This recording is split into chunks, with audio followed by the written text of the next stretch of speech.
A few moments later. Subject வந்து 7 நிமிஷம் ஆச்சு. சப்ஜெக்ட் வந்து 7 நிமிஷம் ஆச்சு.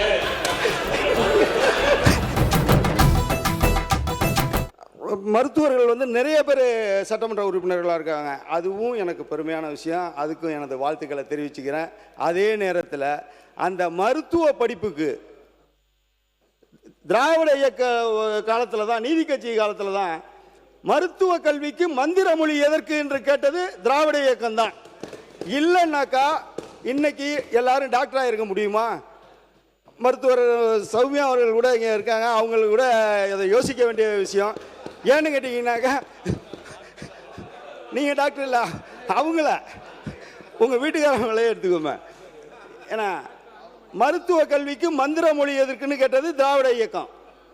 இப்போ இன்னைக்கு அந்த சமஸ்கிருதம் படிச்சிருந்தாதான் மருத்துவராகலாம், மருத்துவ கல்விக்கு போகலாங்கிற நிலையை மாற்றினது திராவிட இயக்கம்.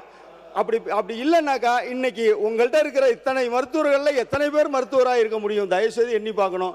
இதை எதுக்காக சொல்கிறேன்னா, அந்த மருத்துவ கல்விக்கு மந்திர மொழி எதற்குன்னு கேட்டது மாதிரி சமஸ்கிருதம் தேவையில்லைன்னு சொன்ன மாதிரி தான் இன்னைக்கு எங்களோட நிலைப்பாடு. நீட்டு தேவையில்லைன்னு சொல்கிறோம்.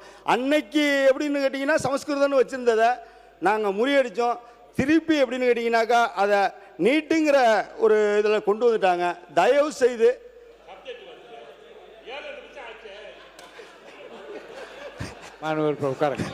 சரி வேணாம், நான் சப்ஜெக்டுக்கு வந்துடுறேன்.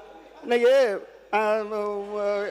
எங்கள் தலைமையில் நான் பதில் சொல்கிற மாதிரி தான் போக போகுது. ஏன்னு கேட்டிங்கனாக்கா, நான் சப்ஜெக்டே இன்றைக்கி பேசுகிறதுக்கு வாய்ப்பில்லை.